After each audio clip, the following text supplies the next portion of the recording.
Universitas Tikubang Unisbank Semarang. Eksis sejak 1968.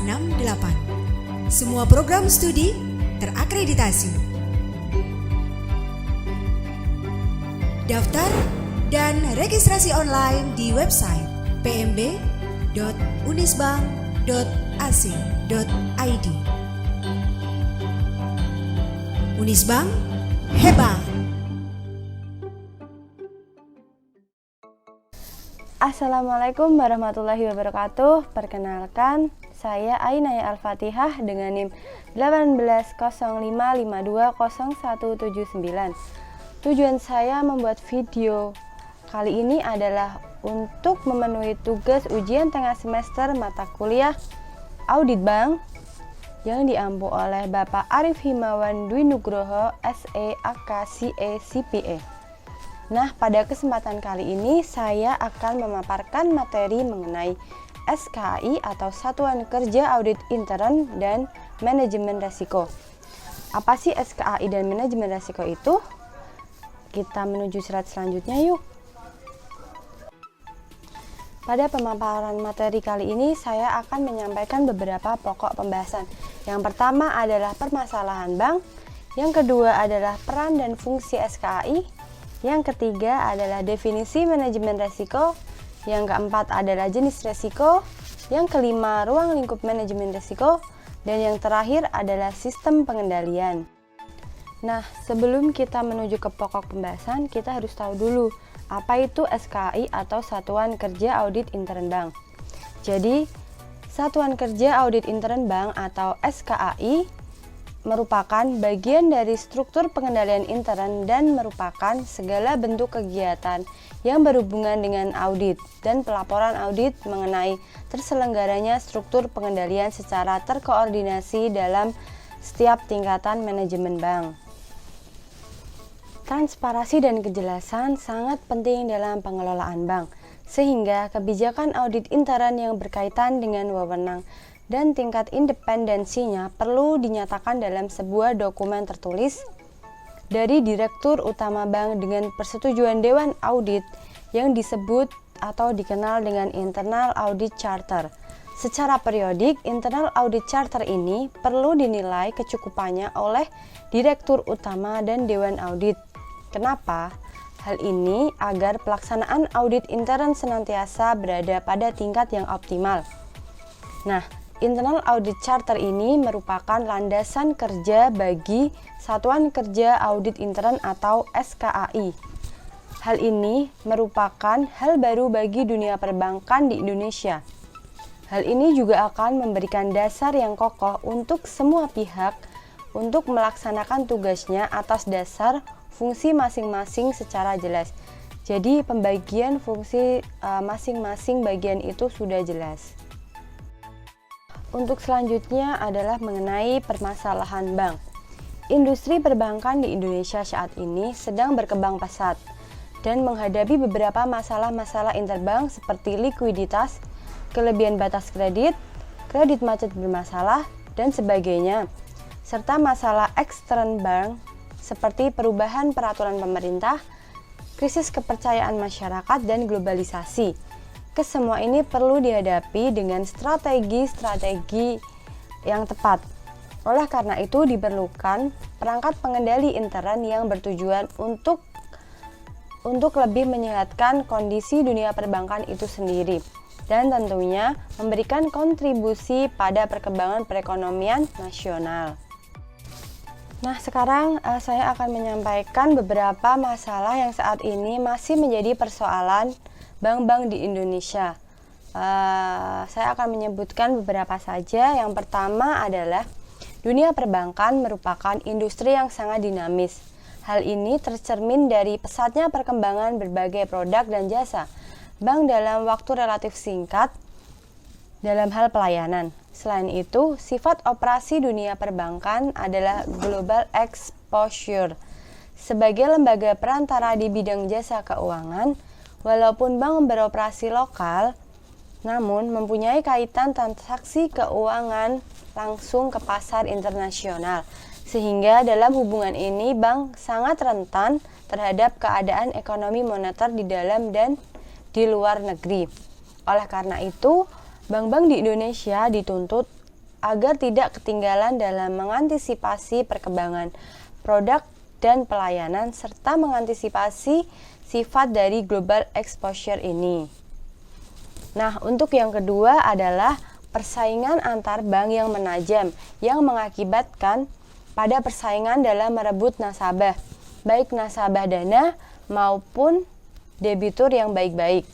Hal ini menjurus pada persaingan yang tidak sehat.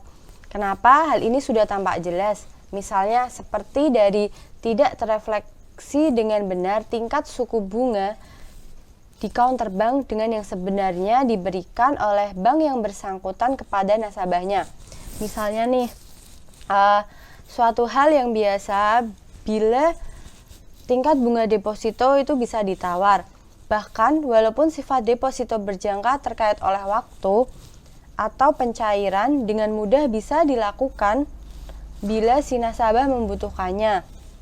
Tindakan yang semata-mata ini semata-mata demikian membuat persaingan ini pada akhirnya bila ternyata jumlahnya cukup besar akan menyulitkan bank dalam mengatur likuiditasnya. Selanjutnya adalah masalah yang ketiga, yaitu di bidang perkreditan. Hal yang paling mencolok dan sering terjadi adalah proyek-proyek yang baik potensi dan kredibilitasnya, sehingga tidak heran bila bank-bank berlomba untuk membiayai proyek tersebut. Nah, suatu perusahaan bisa berpindah-pindah bank dalam jangka waktu yang relatif pendek dengan harapan memperoleh kredit yang lebih besar untuk membiayai bisnis tersebut. Untuk permasalahan yang keempat yaitu masalah penyaluran kredit. Penyaluran kredit bank itu seringkali dilakukan tanpa melalui prinsip-prinsip kredit yang sehat. Nah, akibatnya kualitas aktiva produktif menurun dan cadangan aktiva produktif suatu bank itu harus disediakan tidak terpenuhi. Nah, pengaruh yang langsung terasa ini adalah turunnya tingkat kesehatan bank. Jadi, jika penyaluran kreditnya itu tidak sesuai dengan prinsip-prinsip kredit yang sehat itu, kesehatan bank itu akan turun. Selanjutnya adalah peran dan fungsi SKAI. Fungsi SKAI sendiri itu ada 4. Yang pertama adalah membantu tugas direktur utama dan dewan komisaris dalam melakukan pengawasan dengan cara menjabarkan secara operasional baik perencanaan, pelaksanaan maupun pemantauan hasil audit. Tugas yang kedua adalah membuat analisis dan penilaian di bidang keuangan, akuntansi, operasional, dan kegiatan lain melalui audit. Yang ketiga adalah mengidentifikasi segala kemungkinan untuk memperbaiki dan meningkatkan efisiensi penggunaan sumber daya dan dana. Dan yang terakhir yang keempat adalah SKAI berfungsi untuk memberikan saran perbaikan dan informasi yang objektif tentang kegiatan yang diperiksa pada semua tingkatan manajemen. Nah, selanjutnya saya akan menjelaskan mengenai wewenang SKAI. Ada beberapa wewenang SKAI. Yang pertama adalah SKAI berwenang untuk mengakses seluruh informasi yang relevan tentang bank terkait dengan tugas dan fungsi SKAI. Yang kedua adalah melakukan komunikasi secara langsung dengan direksi, dewan komisaris dan komite audit, serta dewan pengawas syariah bagi bank umum syariah dan juga bagi bank umum konvensional yang memiliki unit usaha syariah. Dan yang ketiga, wewenang SKAI adalah menyelenggarakan rapat secara berkala dan insidentil dengan direksi, dewan komisaris dan komite audit serta dewan pengawas syariah bagi bank umum syariah dan bank umum konvensional yang memiliki unit usaha syariah. Wewenang yang keempat adalah melakukan koordinasi kegiatan dengan auditor eksternal. Dan yang terakhir yang kelima, SKAI juga berwenang untuk mengikuti rapat yang bersifat strategis. Selanjutnya adalah cakupan aktivitas audit internal. Nah, kegiatan SKAI mencakup pemeriksaan dan evaluasi terhadap kegiatan bank. Kegiatan bank mengenai yang pertama adalah efektivitas, efisiensi dan kecukupan sistem pengendalian internal, manajemen risiko, dan tata kelola secara berkesinambungan. Yang kedua adalah keandalan, efektivitas, integritas dari proses dan sistem manajemen informasi, termasuk relevansi, akurasi, kelengkapan, ketersediaan, serta kerahasiaan data. Yang ketiga adalah kepatuhan terhadap ketentuan peraturan perundang-undangan, termasuk kepatuhan terhadap prinsip syariah bagi bank umum yang memiliki unit usaha syariah dan juga bank konvensional yang memiliki unit usaha syariah.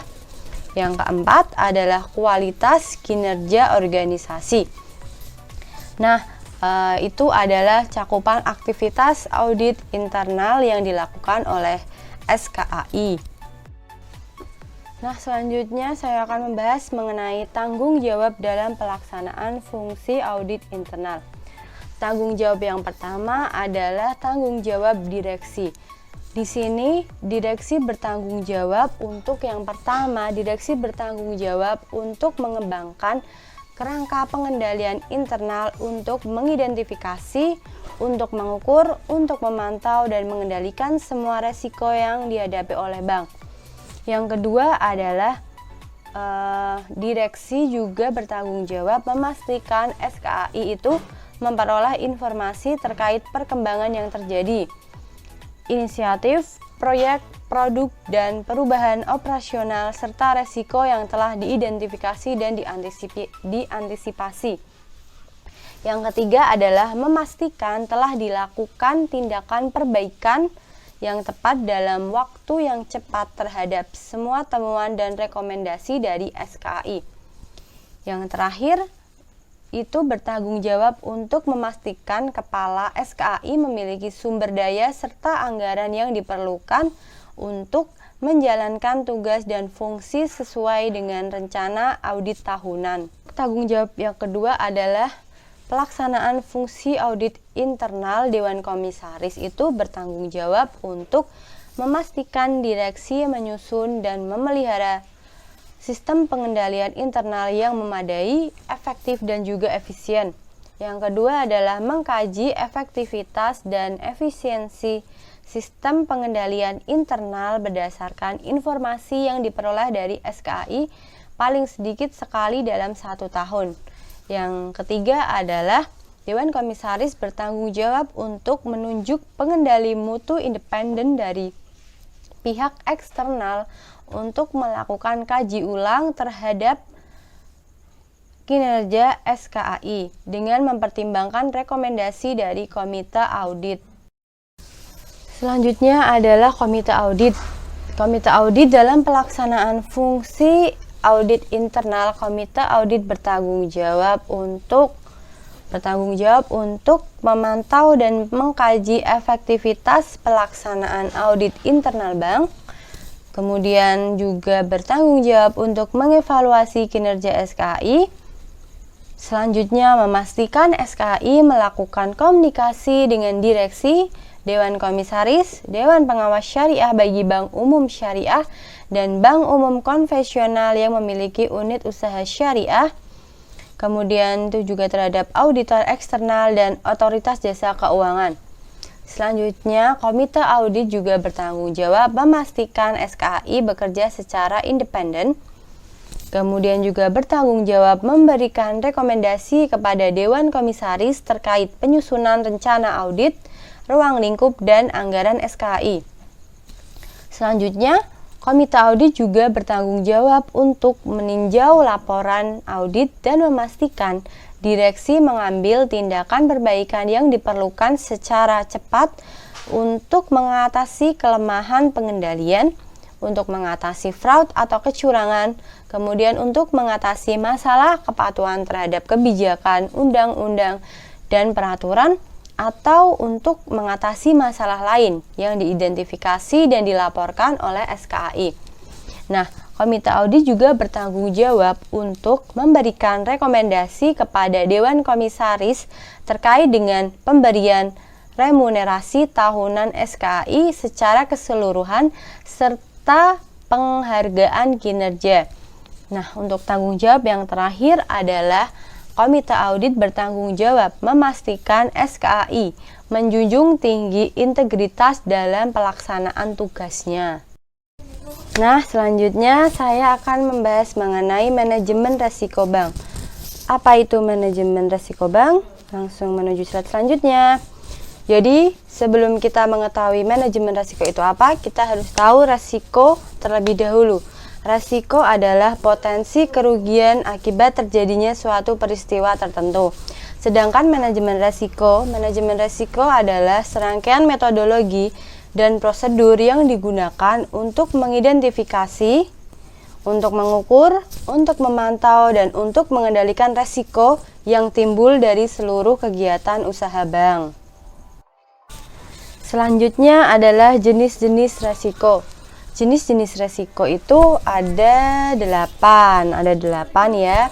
Yang pertama adalah risiko kredit. Risiko kredit itu apa? Risiko kredit adalah risiko akibat kegagalan pihak lain dalam memenuhi kewajiban kepada bank, termasuk risiko kredit akibat kegagalan debitur, risiko konsentrasi kredit, kemudian counterparty credit risk, dan settlement risk. Yang kedua adalah resiko pasar. Apa itu resiko pasar? Resiko pasar adalah resiko pada posisi neraca dan rekening administratif, termasuk transaksi derivatif akibat perubahan secara keseluruhan dari kondisi pasar. Termasuk juga di dalamnya termasuk resiko perubahan harga option. Untuk resiko yang ketiga adalah resiko likuiditas. Nah, resiko likuiditas ini adalah resiko akibat ketidakmampuan bank untuk memenuhi kewajiban yang jatuh tempo dari sumber pendanaan arus kas dan atau dari aset likuid berkualitas tinggi yang dapat diagunkan atau dijaminkan.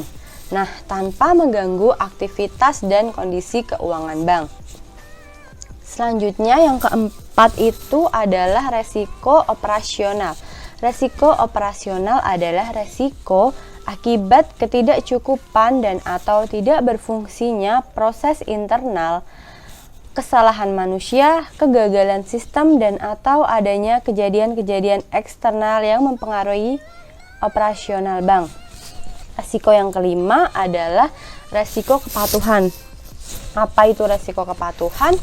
Resiko kepatuhan adalah resiko akibat bank tidak mematuhi atau tidak melaksanakan peraturan perundang-undangan dan ketentuan yang berlaku. Resiko yang keenam itu adalah resiko hukum. Nah, resiko hukum ini adalah resiko akibat tuntutan hukum atau kelemahan aspek yuridis di suatu bank. Terus yang ketujuh adalah resiko reputasi. Resiko reputasi adalah resiko akibat menurunnya tingkat kepercayaan stakeholder atau pemangku kepentingan atau pihak-pihak yang berkepentingan yang bersumber dari persepsi negatif terhadap bank. Nah, jenis resiko yang terakhir atau yang kedelapan adalah resiko strategik. Resiko strategik adalah resiko akibat ketidaktepatan dalam pengambilan atau pelaksanaan suatu keputusan strategik yang diputuskan oleh manajemen serta kegagalan dalam mengantisipasi perubahan lingkungan bisnis.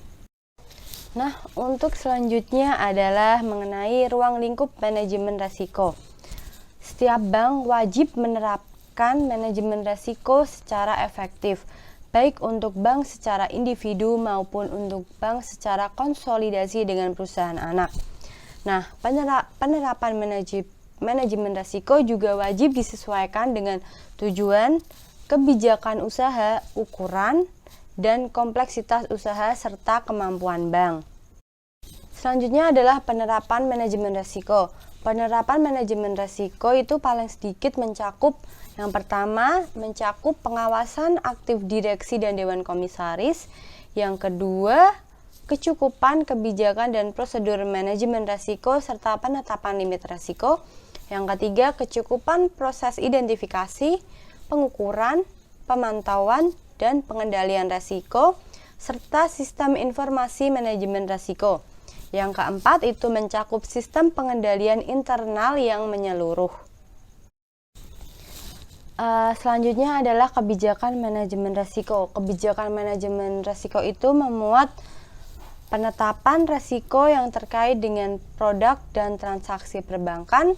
Kemudian ada penetapan penggunaan metode pengukuran dan sistem informasi manajemen risiko. Terus ada penentuan limit dan penetapan toleransi risiko. Selanjutnya adalah penetapan penilaian peringkat risiko. Kemudian ada penyusunan rencana darurat dalam kondisi terburuk. Dan yang terakhir itu kebijakannya mencakup penetapan sistem pengendalian internal dalam penerapan manajemen risiko. Prosedur manajemen risiko dan penetapan limit risiko.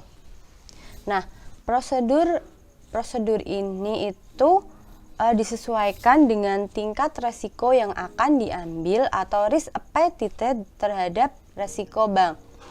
Prosedur manajemen risiko dan penetapan limit paling sedikit itu memuat yang pertama memuat mengenai akuntabilitas dan jenjang delegasi wewenang yang jelas. Yang kedua adalah pelaksanaan kaji ulang terhadap prosedur manajemen risiko dan penetapan limit risiko secara berkala. Yang ketiga adalah dokumentasi prosedur manajemen risiko dan penetapan limit risiko secara memadai. Selanjutnya adalah penetapan limit risiko. Penetapan limit risiko mencakup yang pertama adalah limit secara keseluruhan. Apa itu limit secara keseluruhan? Limit secara keseluruhan adalah penetapan limit yang dihubungkan dengan kecukupan modal sesuai dengan risiko yang akan diambil oleh perusahaan. Yang kedua adalah limit setiap risiko. Limit per jenis risiko ini akan ditentukan berdasarkan kuantitatif dan kualitatif atas dasar pengalaman serta penilaian dari perusahaan. Penetapan limit dan risiko yang ketiga itu adalah mekanisme persetujuan apabila terjadi pelampauan limit. Nah, untuk limit-limit risiko perusahaan itu yang pertama ada limit risiko kredit. Nah, limit risiko kredit merupakan batasan yang ditetapkan oleh perusahaan sehubungan dengan transaksi jual beli saham untuk mencegah terjadinya gagal bayar atau serah oleh nasabah. Limit risiko kredit ini mencakup limit transaksi untuk nasabah reguler, nasabah margin, dan juga reverse repo. Nah, untuk limit risiko yang kedua adalah limit risiko pasar. Limit risiko pasar merupakan batasan yang ditetapkan perusahaan sehubungan dengan transaksi portofolio perusahaan dan nilai jaminan transaksi nasabah yang dihubungkan dengan pergerakan harga saham di bursa dengan cara melalui market to market terhadap portofolio milik perusahaan dan nasabah. Nah, limit yang ketiga itu adalah limit risiko likuiditas. Apa itu? Perusahaan melakukan peninjauan secara berkala dengan frekuensi lebih cepat apabila terdapat perubahan kondisi pasar dan operasional perusahaan yang cukup signifikan, di mana dapat mempengaruhi likuiditas perusahaan. Nah, untuk risiko yang keempat itu adalah limit risiko operasional. Nah, pada limit ini ditetapkan berdasarkan kuantitatif dan kualitatif atas dasar pengalaman masa lalu perusahaan, serta dikombinasikan dengan penilaian atas hasil risk assessment dan juga pembatasan yang dilakukan perusahaan itu akan dilakukan pada yang pertama dilakukan pada setiap divisi atau fungsi yang ada pada perusahaan. Yang kedua itu dilakukan pada kecukupan modal, apakah sudah sesuai dengan risk appetite perusahaan dan ketentuan yang berlaku. Limit resiko yang kelima itu adalah limit resiko hukum, reputasi, dan strategik. Pada limit kali ini, perusahaan menetapkan batasan limit atas resiko hukum, reputasi, dan juga strategik yang disesuaikan dengan risk appetite perusahaan serta melakukan peninjauan secara berkala dengan frekuensi lebih sering sesuai dengan perkembangan kondisi eksternal dan internal perusahaan. Limit resiko yang terakhir atau yang keenam adalah limit resiko kepatuhan. Nah, perusahaan menetapkan limit atas resiko kepatuhan berdasarkan peraturan yang dikeluarkan oleh OJK atau Otoritas Jasa Keuangan, terus yang dikeluarkan oleh PT Bursa Efek Indonesia, dan juga oleh peraturan lainnya yang berhubungan dengan pasar modal. Selanjutnya adalah sistem informasi manajemen risiko. Sistem informasi manajemen risiko itu adalah mencakup laporan atau informasi mengenai yang pertama adalah exposure risiko, yang kedua itu mengenai kepatuhan terhadap kebijakan dan prosedur manajemen risiko serta penetapan limit risiko. Kemudian yang ketiga itu mengenai realisasi pelaksanaan manajemen risiko dibandingkan dengan target yang ditetapkan. Nah, untuk laporan atau informasi yang dihasilkan dari sistem informasi manajemen risiko ini wajib disampaikan secara rutin kepada direksi. Selanjutnya adalah sistem pengendalian. Apa sih sistem pengendalian itu? Sistem pengendalian merupakan sistem yang terkoordinasi dan terpadu, di mana data-data yang terkumpul digabungkan untuk saling dibandingkan setiap saat pada setiap tingkatan dalam organisasi. Ada juga pengertian dari sistem pengendalian yang kedua, yaitu sistem pengendalian merupakan bagian tak terpisahkan dari kegiatan manajemen secara keseluruhan. Artinya adalah bahwa seorang manajer di samping melakukan perencanaan dan pelaksanaan, manajer juga melakukan pengendalian agar mencapai sasaran sesuai dengan rencana yang ditetapkan atau sesuai dengan target perusahaan.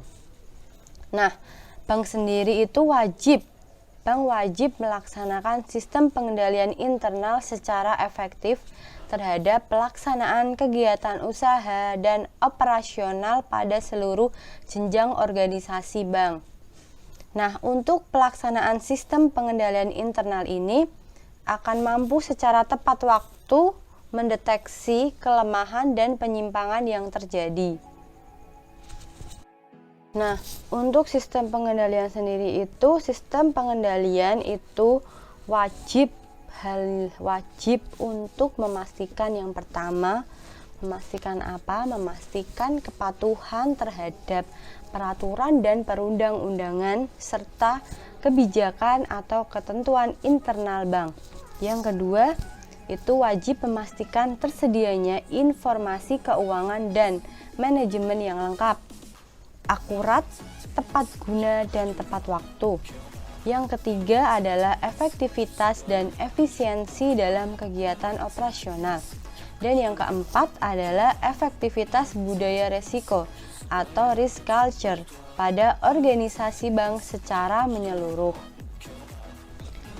Selanjutnya adalah sistem pengendalian internal dalam penerapan manajemen risiko. Hal ini itu mencakup beberapa sih. Yang pertama adalah kesesuaian sistem pengendalian internal dengan jenis dan tingkat risiko yang melekat pada kegiatan usaha bank. Yang kedua adalah penetapan wewenang dan tanggung jawab untuk pemantauan kepatuhan kebijakan dan prosedur manajemen risiko serta penetapan limit risiko. Nah, untuk yang ketiga adalah penetapan jalur pelaporan dan pemisahan fungsi yang jelas dari satuan kerja operasional kepada satuan kerja yang melaksanakan fungsi pengendalian. Yang keempat adalah struktur organisasi yang menggambarkan secara jelas kegiatan usaha bank. Yang kelima adalah pelaporan keuangan dan kegiatan operasional yang akurat dan tepat waktu. Yang keenam adalah kecukupan prosedur untuk memastikan kepatuhan bank terhadap ketentuan dan perundang-undangan. Kemudian yang ketujuh itu adalah mengkaji ulang yang efektif, independen, dan objektif terhadap prosedur penilaian kegiatan operasional bank. Yang kedelapan adalah pengujian dan kaji ulang yang memadai terhadap sistem informasi manajemen risiko. Yang kesembilan adalah dokumentasi secara lengkap dan memadai terhadap prosedur operasional, cakupan, dan juga temuan audit serta tanggapan pengurus bank berdasarkan hasil audit. Dan yang terakhir adalah verifikasi dan kaji ulang secara berkala dan berkesinambungan terhadap penanganan kelemahan bank yang bersifat material dan tindakan pengurus bank untuk memperbaiki penyimpangan yang terjadi. Nah, selanjutnya adalah organisasi dan fungsi manajemen risiko. Nah, dalam pelaksanaan proses dan sistem manajemen risiko yang efektif, bank wajib membentuk komite manajemen risiko dan membentuk satuan kerja manajemen risiko. Selanjutnya adalah komite manajemen risiko. Komite manajemen risiko itu paling sedikit terdiri atas mayoritas direksi dan juga pejabat-pejabat eksekutif yang terkait. Untuk wewenang dan tanggung jawab komite manajemen risiko adalah memberikan rekomendasi kepada direktur utama. Rekomendasinya itu yang pertama mencakup penyusunan kebijakan, strategi, dan pedoman penerapan manajemen risiko. Yang kedua adalah perbaikan atau penyempurnaan pelaksanaan manajemen risiko berdasarkan hasil evaluasi pelaksanaan manajemen risiko. Yang ketiga adalah penetapan hal-hal yang terkait dengan keputusan bisnis yang menyimpang dari prosedur normal. Satuan kerja manajemen risiko. Struktur organisasi satuan kerja manajemen risiko disesuaikan dengan ukuran dan kompleksitas usaha bank serta risiko yang melekat pada bank. Satuan kerja manajemen risiko itu harus independen terhadap satuan kerja operasional dan terhadap satuan kerja yang melaksanakan fungsi pengendalian internal. Satuan kerja manajemen risiko itu juga bertanggung jawab langsung kepada direktur utama atau kepada direktur yang ditugaskan secara khusus. Selanjutnya adalah wewenang dan tanggung jawab satuan kerja manajemen risiko. Wewenang dan tanggung jawab meliputi yang pertama itu adalah pemantauan pelaksanaan strategi manajemen risiko yang telah disetujui oleh direksi. Yang kedua adalah pemantauan posisi risiko secara keseluruhan atau per jenis risiko dan atau per jenis aktivitas fungsional serta melakukan stress testing. Yang ketiga adalah mengkaji ulang secara berkala terhadap proses manajemen risiko. Yang keempat adalah pengkajian usulan aktivitas atau produk baru. Yang kelima adalah evaluasi terhadap akurasi, model, dan validitas data yang digunakan untuk mengukur risiko. Risiko bagi bank yang menggunakan model untuk keperluan internal. Yang keenam adalah memberikan rekomendasi kepada satuan kerja operasional atau kepada komite manajemen risiko sesuai kewenangan yang dimiliki. Yang ketujuh adalah menyusun dan menyampaikan laporan profil risiko kepada direktur utama atau direktur yang ditugaskan secara khusus dan komite manajemen risiko secara berkala. Sekian video presentasi dari saya. Mohon maaf apabila ada salah dalam penyampaian materi atau ada salah dalam isi materinya atau salah tutur kata saya yang saya sengaja maupun tidak disengaja, mohon maaf. Wabillahi taufik walhidayah. Wassalamualaikum warahmatullahi wabarakatuh.